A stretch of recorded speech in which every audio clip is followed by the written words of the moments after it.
आज के युग में विज्ञान ने इतनी तरक्की कर ली है कि एक निस्संतान जोड़ा भी संतान सुख की प्राप्ति कर सकता है। ये तभी संभव हो सकता है जब एक जोड़ा सही डॉक्टरी सलाह ले एवं अति आधुनिक मशीनों और विधियों द्वारा माता पिता होने का सुख प्राप्त करे।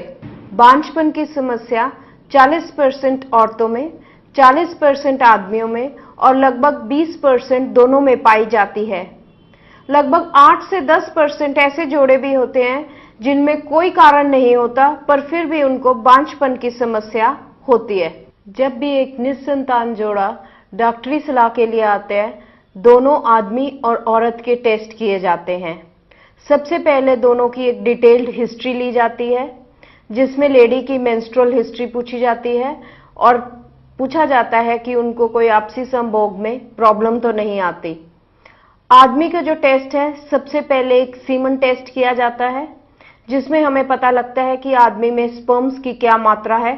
स्पर्म्स बिल्कुल नहीं है, जिसको हम एजोस्पर्मिया कहते हैं, या स्पर्म्स की कमी है, जिसको हम ओलिगोस्पर्मिया कहते हैं, या स्पर्म्स तो हैं पर मात्रा कम है और डेड ज्यादा है, जिसको हम ओलिगोएस्थेनोस्पर्मिया कहते हैं। अगर एक आदमी के सीमन में इंफेक्शन पाई जाती है तो उसका सीमन कल्चर भी किया जाता है। अगर स्पर्म्स बिल्कुल नहीं है, यानी कि एजोस्पर्मिया है या स्पर्म्स की मात्रा कम है, तो एक आदमी के आगे और टेस्ट किए जाते हैं। देखा जाता है कि उसके स्पर्म्स बन ही नहीं रहे हैं, कि अगर स्पर्म्स बन रहे हैं और वो बाहर नहीं आ रहे, जिसको हम ब्लॉकेड कहते हैं। इसके लिए एक आदमी के हार्मोन्स की जांच की जाती है, गोलियों की स्कैन की जाती है, जिसमें गोलियों का साइज देखा जाता है, खून का रवाब देखा जाता है और देखा जाता है कि कोई वेरिकोसील तो नहीं। उसके बाद गोलियों में से पानी लेके देखा जाता है कि स्पर्म्स बन रहे हैं, कि स्पर्म्स बन के बाहर आ रहे हैं या बन ही नहीं रहे, जिसको हम ब्लॉकेड कहते हैं। एक औरत के जो टेस्ट किए जाते हैं, उसमें सबसे पहले एक स्कैन किया जाता है। ये स्कैन ब्लैक एंड व्हाइट एवं रंगीन भी हो सकता है। देखा जाता है कि बच्चेदानी का साइज क्या है, यूट्रस ठीक है, उसकी तय ठीक है, कोई अंदर रसौली तो नहीं है। उसके बाद साथ ही अंडेदानियों की जांच की जाती है। देखा जाता है कि अंडे ठीक बन रहे हैं, कोई पॉलीसिस्टिक ओवेरियन डिजीज तो नहीं, जिसमें अंडेदानी में छोटी छोटी पानी की रसौलियां बन जाती हैं, या कोई खून की रसौली तो नहीं है। उसके बाद एक लेडी के डिटेल्ड हार्मोन्स टेस्ट किए जाते हैं। देखा जाता है उसको कोई थायराइड की प्रॉब्लम तो नहीं, जिसके कारण उसको प्रेगनेंसी नहीं हो रही। उसके बाद एक लेडी की ट्यूब्स की जांच की जाती है। जो ये जांच है 3 तरह से की जाती है। एक तो हम एक्सरे के जरिए भी कर सकते हैं, जिसको हम हिस्टेरोसल्पिंगोग्राफी कहते हैं।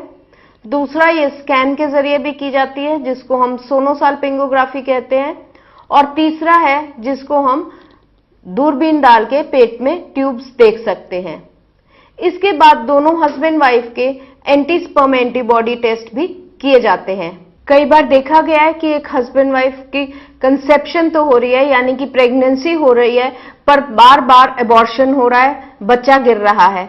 ऐसे केसेस में हम स्पेशल टेस्ट करते हैं, जिसमें कि देखा जाता है लेडी के एबॉर्शन क्यों हो रहा है और उसका ट्रीटमेंट किया जाता है, ताकि जो फर्दर प्रेगनेंसीज हैं वो पूरे 9 मंथ्स तक कंप्लीट हों और उसको एक हेल्दी बेबी मिल सके।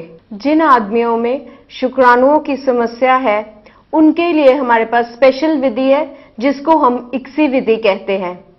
इस विधि से वे आदमी भी संतान सुख की प्राप्ति कर सकते हैं जिनमें बाहर स्पर्म्स नहीं आते, ब्लॉकेड के कारण एजोस्पर्मिया है, या शुक्राणुओं की मात्रा इतनी कम है कि किसी और विधि से वे प्रेगनेंसी नहीं प्राप्त कर सकते।